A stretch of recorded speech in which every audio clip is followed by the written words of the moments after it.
sabe amar. Quem tem as mãos limpas e o coração puro, quem não é vaidoso e sabe amar. Em nome do Pai, do Filho e do Espírito Santo, o Deus da esperança que nos cumula de toda alegria e paz em nossa fé pela ação do Espírito Santo esteja sempre convosco.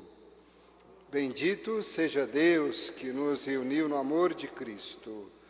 Bendito seja o Pai de nosso Senhor Jesus Cristo, que nos ama, que nos reúne aqui para celebrar a Santa Eucaristia. Jesus hoje fala que pode um cego guiar outro cego? Não. Então que nós tenhamos sempre o olhar de Deus para que sejamos sempre luz, seta que ajuda os nossos irmãos a caminhar no caminho de Deus. Pelas vezes que nós fomos cegos, guiando outros cegos, levando ao precipício, vamos pedir perdão a Deus de nossos pecados para que possamos participar dignamente dos santos mistérios.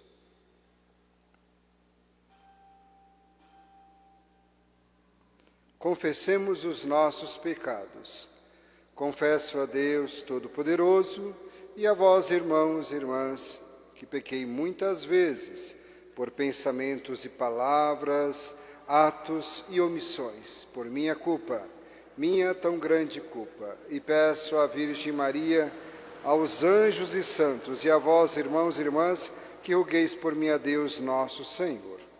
Deus Pai Todo-Poderoso, tenha compaixão de nós, perdoe os nossos pecados e nos conduz à vida eterna. Senhor, tende piedade de nós. Cristo, tende piedade de nós. Senhor, tende piedade de nós. Oremos. Ó Deus, Pai de bondade, que nos redimistes e adotastes como filhos, concedei aos que creem no Cristo a verdadeira liberdade e a herança eterna. Por nosso Senhor Jesus Cristo, vosso Filho, na unidade do Espírito Santo.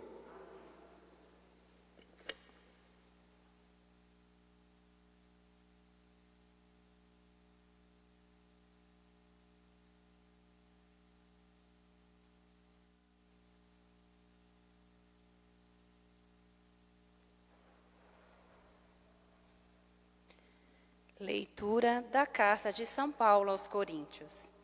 Irmãos, pregar o Evangelho não é para mim motivo de glória. É antes uma necessidade para mim, uma imposição. Ai de mim se eu não pregar o Evangelho. Se eu exercesse minha função de pregador por iniciativa própria, eu teria direito a salário. Mas, como a iniciativa não é minha, trata-se de um encargo que me foi confiado. Em que consiste, então, o meu salário? Em pregar o Evangelho oferecendo de graça e sem usar os direitos que o Evangelho me dá. Assim, livre em relação a todos, eu me tornei escravo de todos, a fim de ganhar o maior número possível. Com todos, eu me fiz tudo, para certamente salvar alguns. Por causa do Evangelho, eu faço tudo, para ter parte nele. Acaso não sabeis que os que correm no estádio, correm todos juntos, mas um só ganha o prêmio? Correi de tal maneira que conquisteis o prêmio. Todo atleta se sujeita a uma disciplina rigorosa em relação a tudo, e eles procedem assim, para receberem uma coroa incorruptível. Quanto a nós, a coroa que buscamos é incorruptível. Por isso, eu corro, mas não à toa. Eu luto, mas não como quem dá murros no ar. trato duramente meu corpo e subjugo, para não acontecer que, depois de ter proclamado a boa nova aos outros, eu mesmo seja reprovado. Palavra do Senhor.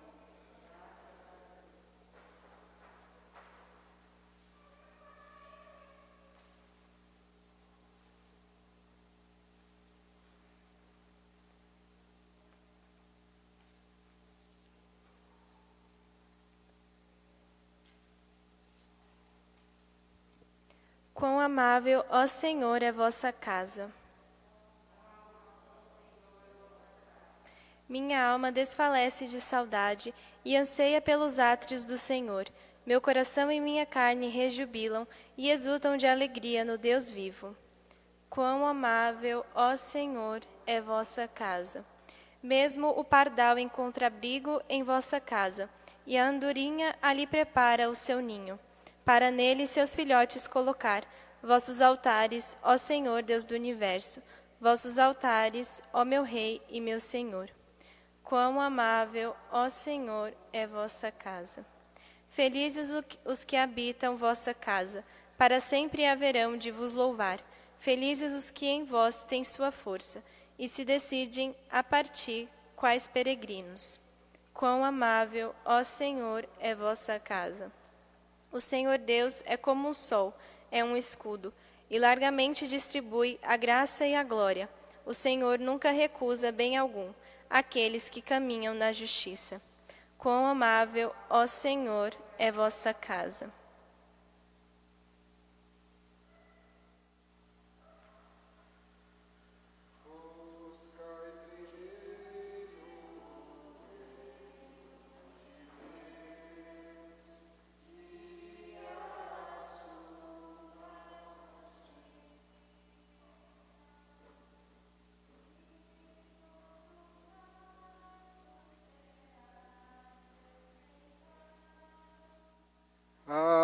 Aleluia, aleluia.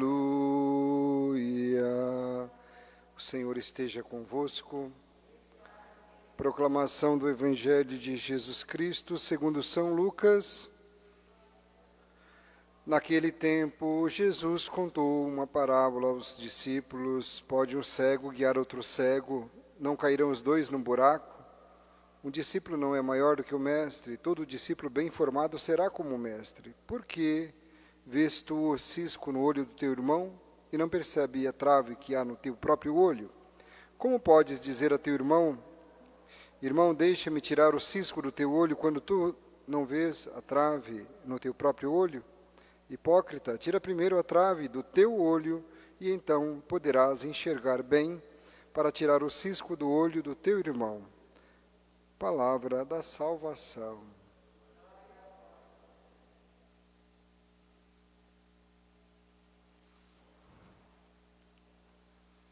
Pode um cego guiar outro cego? Não cairão os dois num buraco? Meus irmãos, minhas irmãs, o texto do Evangelho de hoje faz parte do Sermão da Planície de São Lucas, que nós estamos ouvindo no capítulo 6. E neste sermão encontramos várias sentenças de Jesus sobre como devemos conviver com as pessoas, com os demais, e como nós devemos tratar os outros. E de que maneira podemos olhar para os defeitos dos outros e também para os nossos próprios defeitos. E eu acredito que seja indispensável para a nossa vida, no nosso dia a dia, né? Para sermos bons guias, inclusive, né? Ninguém dá o que não tem, só podemos ser bons guias dos outros se primeiro formos bons guias para nós mesmos. E na realidade isso que está por trás de tudo isso, o que subjaz em relação a tudo isso, é a liderança, né? E liderar é envolver-se seriamente na vida dos outros, no sentido não de atrapalhar ou oportunar a vida dos outros, mas ajudar o outro, ou uma pessoa ou um grupo que seja. E por isso, para saber como você está se saindo como líder, a resposta está nas pessoas que você lidera. É perguntar para elas, elas vão responder. Você deixa as coisas melhores aonde você põe a mão, aonde você se encontra, aonde você passa, você sempre deixa as coisas melhores e também as pessoas melhores, esse já é um bom sinal de liderança. E as pessoas se aperfeiçoam por causa do convívio do convívio com você. Você deixa as pessoas e também as coisas em melhores condições do que você encontrou. E não, na realidade, a verdadeira liderança cristã é passar nesse mundo, deixá-lo melhor do que encontrou. A liderança é a marca que deixamos aonde nós passamos, nas organizações e também nas pessoas, seja em casa, no trabalho, na comunidade, seja um grupo pequeno, né, seja um grupo maior. Liderança é uma autoridade. Por que é autoridade? Pois o líder faz as pessoas crescerem por causa da sua presença, da sua influência. E por isso alguém pode ser um chefe, mas não ser um líder. Né? Para ser chefe, alguém precisa de um cargo. Para ser líder, a pessoa não precisa de cargo. Ela pode ser líder mesmo não tendo o cargo naquele lugar. Não é preciso ser chefe, então, para liderar. Liderar não tem nada a ver com o que ganha ou com o lugar de posição de cargo que ocupa, mas na maneira brilhante de você atuar, na maneira da excelência de como você vai tratar as coisas e com muita humildade também. Todos precisam liderar onde estão estabelecidos e brilhar no lugar, ou seja, brilhar significa ser luz. E reconhecer que você não tem luz própria, a luz vem de Deus, mas que seja um canal. A palavra de Deus ainda continua dizendo, né, pode um cego e outro cego, e depois fala também do cisco, de tirar o cisco no olho do outro. Né? Martin Luther King dizia que se o homem tem o dom de varrer ruas, ele deve varrer essa rua como Michelangelo pintava, como Beethoven compunha, como Shakespeare escrevia, e deve varrê-la tão bem a rua, que as pessoas possam dizer, aqui viveu um grande homem que varreu muito bem essa rua. Ou seja, não importa o que nós fazemos, mas que possamos fazer com todo o coração, colocar toda a alma, todo o coração ali, e com toda a humildade, nós vamos viver na excelência do Evangelho. Jesus perguntou, pode um cego guiar outro cego? Jesus pede uma autocrítica para qualquer liderança. Precisamos dessa autocrítica.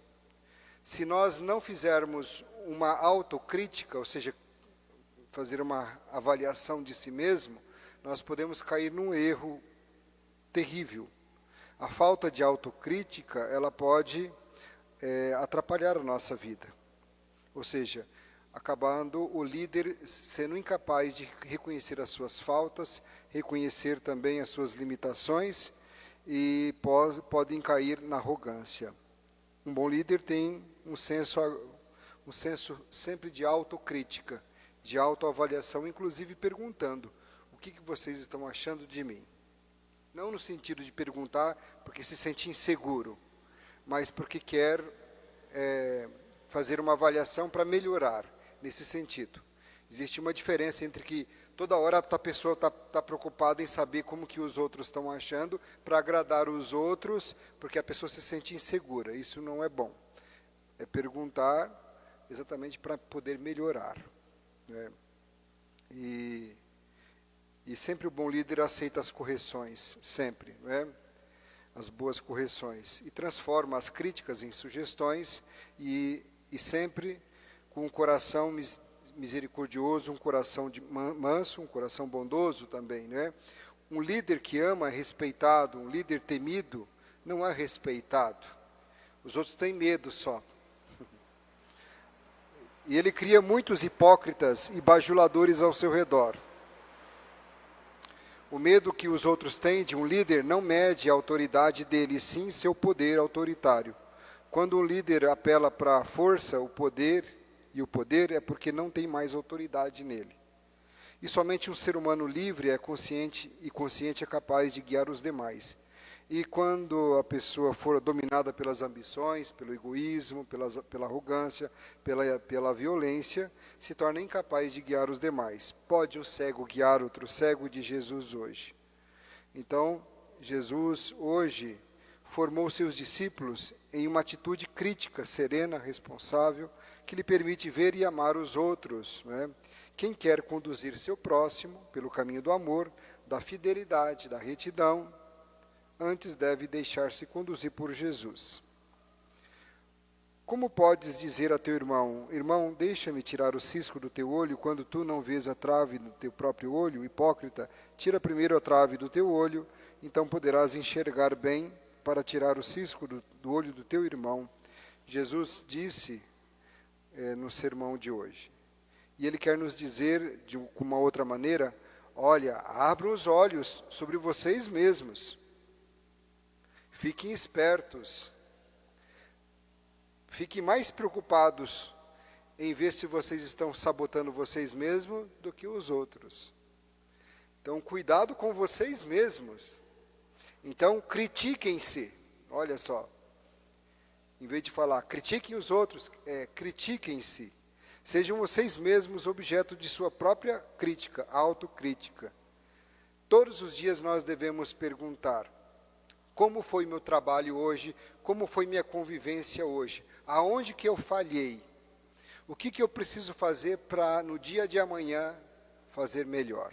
Todos os dias, antes de dormir, nós devemos fazer um exame de consciência, uma autocrítica, para sempre melhorar. Hoje eu fui mais preguiçoso, hoje eu empurrei mais com a barriga, hoje eu terceirizei o trabalho, né, empurrando para os outros, hoje eu poderia tratar melhor as pessoas, não tratei, hoje eu poderia ter dado atenção e não dei a atenção que deveria, hoje eu fui muito autoritário, ao invés de ser mais solícito, mais...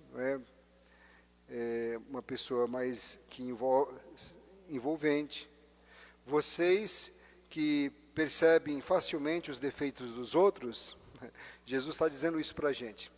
Você que fica percebendo demais o defeito dos outros, que não pensa como você, procure também ter em conta seus próprios defeitos. Ao invés de ficar olhando tanto o defeito dos outros, comece a se preocupar em olhar mais os teus próprios defeitos. O Senhor está dizendo para nós isso hoje, né?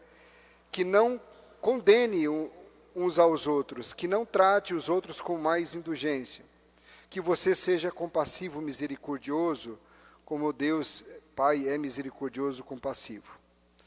Gente, as palavras de Jesus são um chamado para que descubramos nosso próprio pecado, ou seja, a trave que há em nossos próprios olhos, antes de tirar o cisco do olho do outro, que a gente possa primeiro ficar olhando as nossas traves.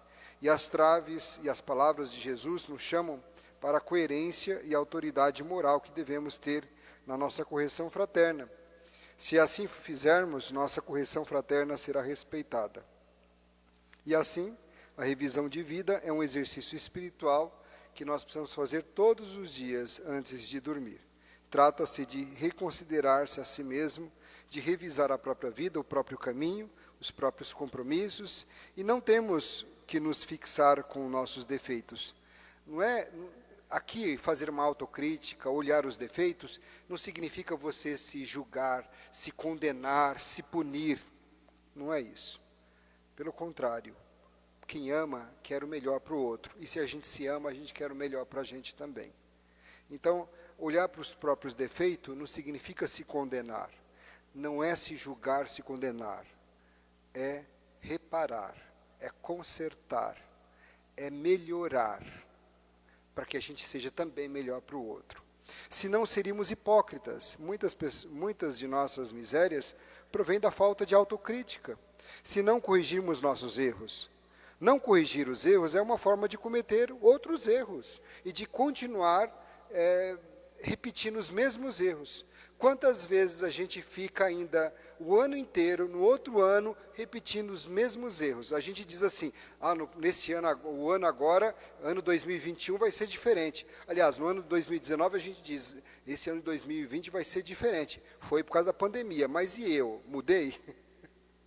Eu melhorei?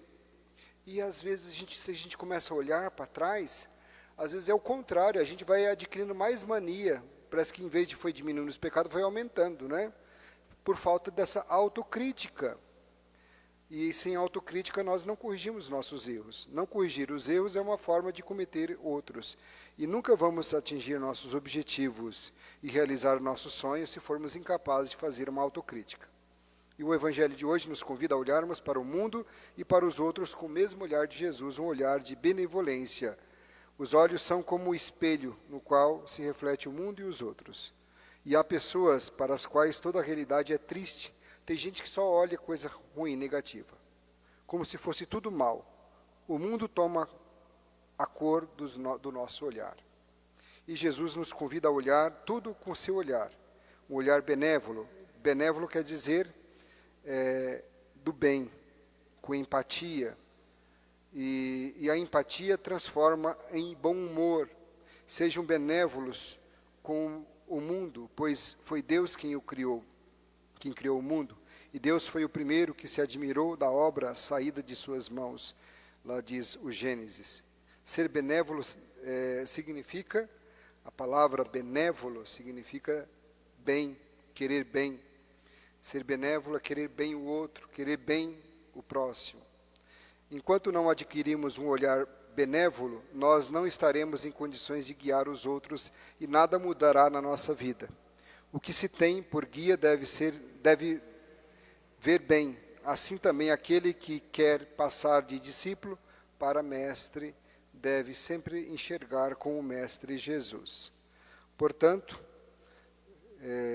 terminando aqui, Jesus apresenta cinco etapas para nós: renunciar a ser juiz dos outros, abertura para as palavras de Jesus que me interpela com amor e esperança, reconhecer os meus próprios defeitos e pecados, ter um compromisso de ser um ser humano novo, renovado no Espírito de Jesus, e quinto, somente assim terei condições de ser guia dos outros. Louvado seja nosso Senhor Jesus Cristo.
Os irmãs, para que este sacrifício seja aceito por Deus Pai Todo-Poderoso.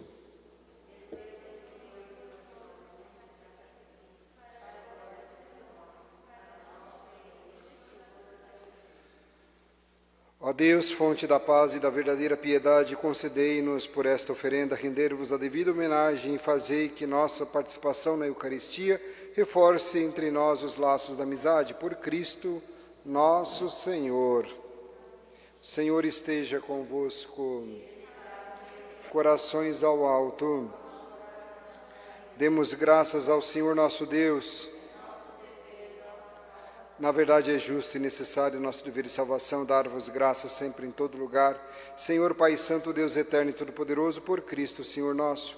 Ele é a vossa palavra viva pela qual tudo criastes. Ele é o nosso Salvador e Redentor, verdadeiro homem concebido do Espírito Santo e nascido da Virgem Maria.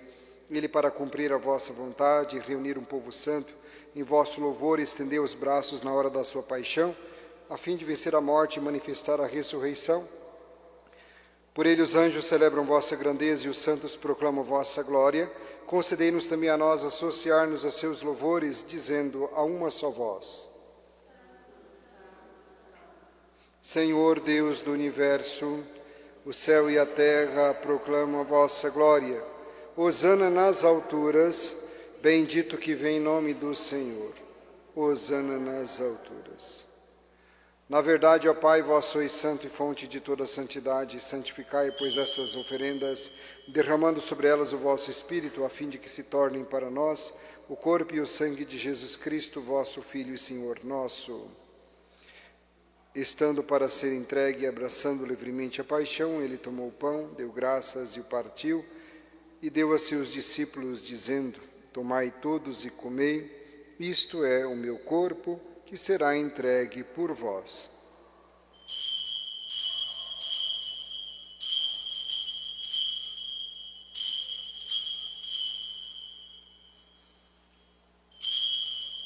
Do mesmo modo, ao fim da ceia, ele tomou o cálice em suas mãos, deu graças novamente e o deu a seus discípulos, dizendo: Tomai todos e bebei, este é o cálice do meu sangue, o sangue da nova e eterna aliança, que será derramado por vós e por todos, para a remissão dos pecados. Fazei isto em memória de mim.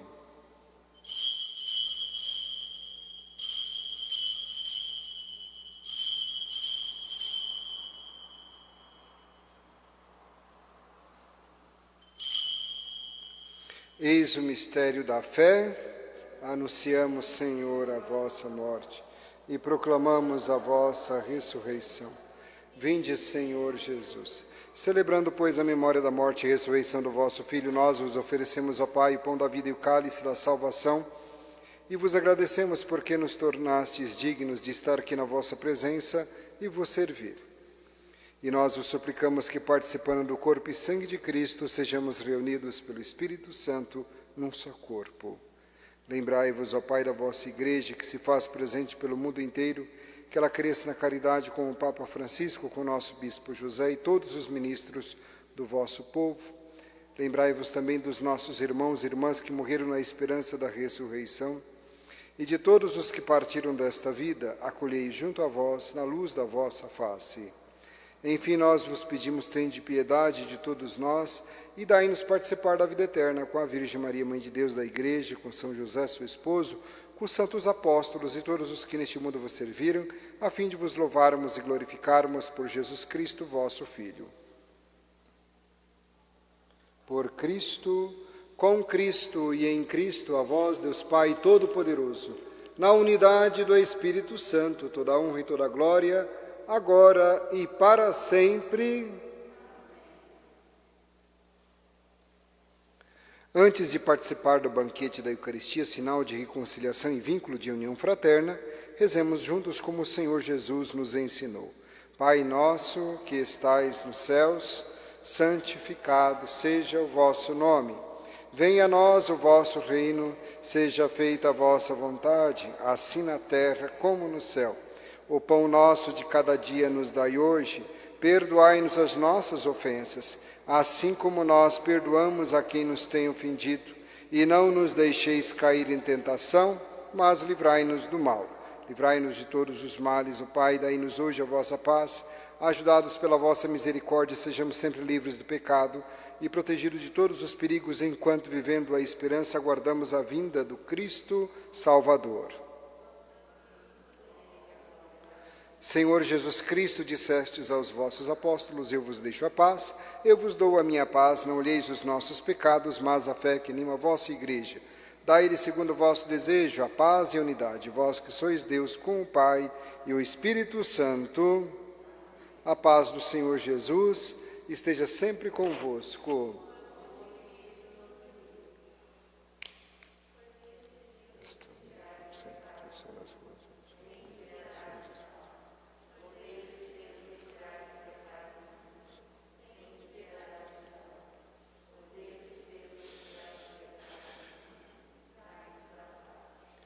Felizes os convidados para a ceia do Senhor. Eis o Cordeiro de Deus, que tira o pecado do mundo.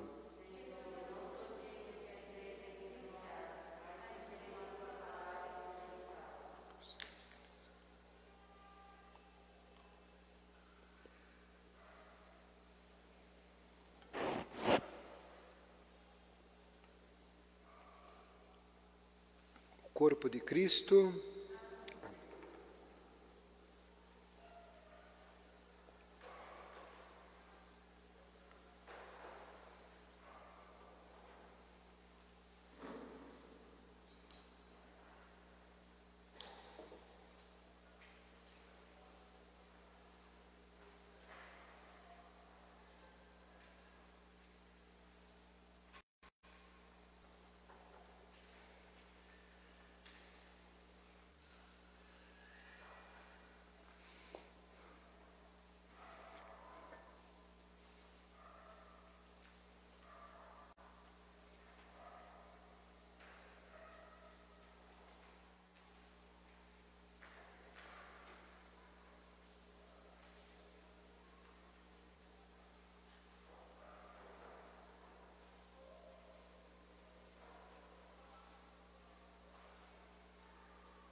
Alma de Cristo, santificai-me. Corpo de Cristo, salvai-me. Sangue de Cristo, inebriai-me. Água do lado de Cristo, lavai-me. Paixão de Cristo, confortai-me. Ó bom Jesus, ouvi-me. Dentro de vossas chagas, escondei-me, não permitais que me separe de vós. No espírito maligno, defendei-me na hora da morte, chamai-me e mandai-me ir para vós, para que com vossos santos os louve por todos os séculos dos séculos. Amém. Oremos. Ó Deus, que nutris e fortificais vossos fiéis com o alimento da vossa palavra e do vosso pão, concedei-nos por estes dons do vosso Filho, viver com ele para sempre, por Cristo nosso Senhor. Ave Maria, cheia de graça, o Senhor é convosco. Bendita sois vós entre as mulheres, bendito é o fruto do vosso ventre, Jesus. Santa Maria, Mãe de Deus, rogai por nós, pecadores, agora e na hora de nossa morte. Amém. Nossa Senhora do Santo Rosário de Fátima, São José, operário nosso padroeiro, o Senhor esteja convosco. Por intercessão da sempre bem-aventurada Virgem Maria e de São José, seu esposo, desça sobre vós a bênção de Deus Todo-Poderoso, Pai, Filho e Espírito Santo. Amém. Glorificai o Senhor com vossa vida e de em paz, e o Senhor sempre vos acompanhe. Pelas estradas da vida,